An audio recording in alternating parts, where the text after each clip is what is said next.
வச்சு நீ ஒண்ணும் பண்ண முடியாது. ஆட பரவாயில்லையே, ரொம்ப புத்திசாலித்தனமா பேசுற.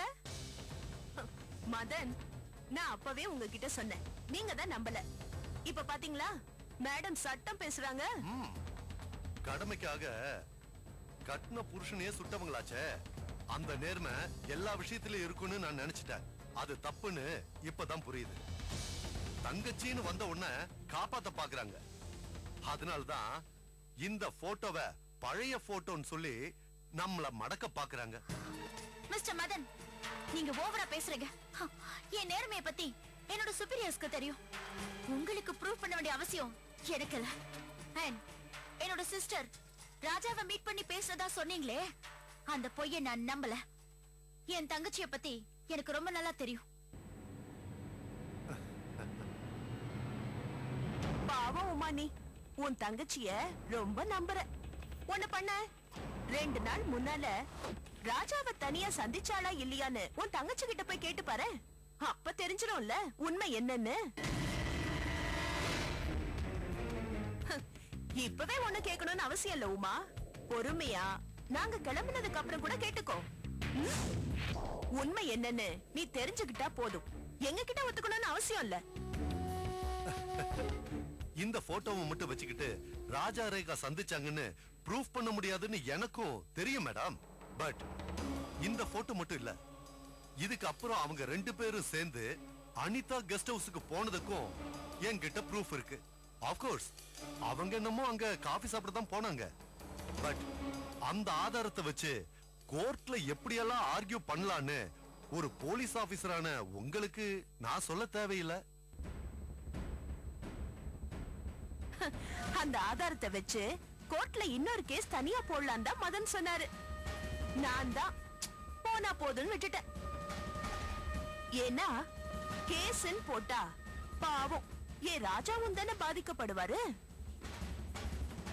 ஆனா இன்னொரு தடவை ராஜாவும் ரேகாவும் சந்திச்சாங்கன்னு தெரிஞ்சது நான் சும்மா இருக்க மாட்டேன். வர மேடம்.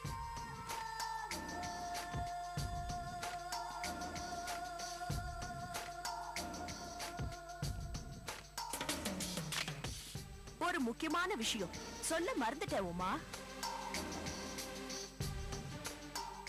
என்ன வேவு பாக்குறதுக்காக ஒரு டிடெக்டிவ பிக்ஸ் பண்ணிருக்கல்ல, அவனும் சரி அவனோட ஆளுங்களும் சரி சுத்த வேஸ்ட் உமா. அவனுங்களால எதையுமே கண்டுபிடிக்க முடியாது, எதையுமே. வேணும்னா ஒண்ணு பண்ணு, அவனுங்களை விட்டு உன் தங்கச்சி ரேகாவை ஃபாலோ பண்ண சொல்லு. ஐ மீன் வேவு பார்க்க சொல்லுன்னு சொன்னேன். இந்த மாதிரிலாம் அசிங்கப்பட வேண்டி இருக்காதுல்ல. வரட்டுமா?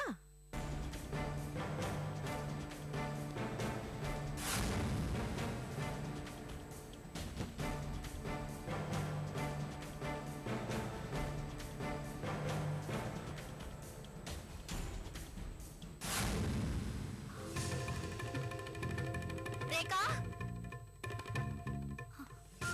என்ன உமா? ரேகா, என்னாச்சு உமா? ரேகா, ரேகா, ரேகா, ஏண்டி கத்திக்கிட்டே இருக்க? எங்க மாவ? என்ன விஷயம் சொல்லு. எங்கன்னு கேக்குறல. துணி காய போட மாடிக்கு போயிருக்கா. ஏன் உமா இப்படி கத்திட்டு இருக்க? நீ கத்துறது மாடியில கேக்குது. பேசாம வாய மூடிட்டு வாங்க.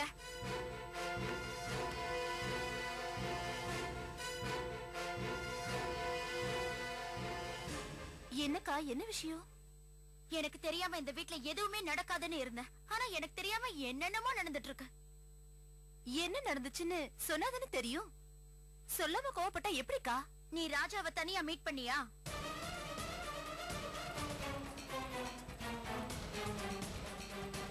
சொல்லு, ராஜாவை தனியா மீட் பண்ணியா?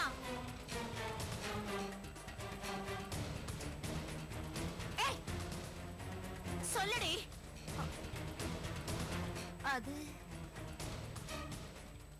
ஆமாக்கா, மீட் பண்ணேன். ஆனா அப்போ எனக்கு தெரியாம என்னென்னமோ நடக்குதுன்னு நான் சொன்னது உண்மை.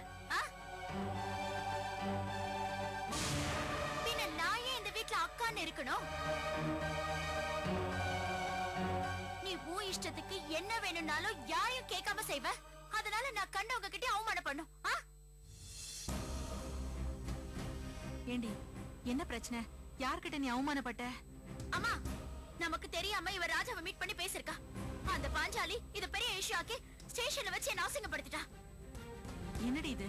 அந்த ராஜாவை போய் பார்க்க வேண்டான்னு இவ படிச்சு படிச்சு சொல்லிருக்கால, அப்புறம் ஏண்டி போய் பார்த்த?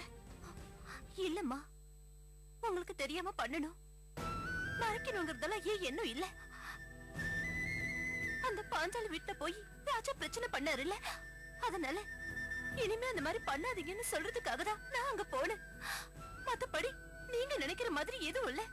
யாருக்கும் தெரியாதுன்னு நினைச்சிட்டு நீ போய் மீட் பண்ணிட்டு வந்துட்ட. இப்ப யார் யாரும் என்ன கை நீட்டி கேள்வி கேக்குறாங்கல்ல. அன்னைக்கு என்னடானா ராஜா போய் அவ வீட்டுல சத்தம் போட்டுட்டு வந்துட்டாரு. இப்போ இது போதாதுன்னு நீ வேற. நீங்க பேசுறத போட்டோ எடுத்து நான் நினைச்சா கோர்ட்ல கேஸ் போடுவேன்னு அந்த பாஞ்சாலி என்ன மிரட்டுறா.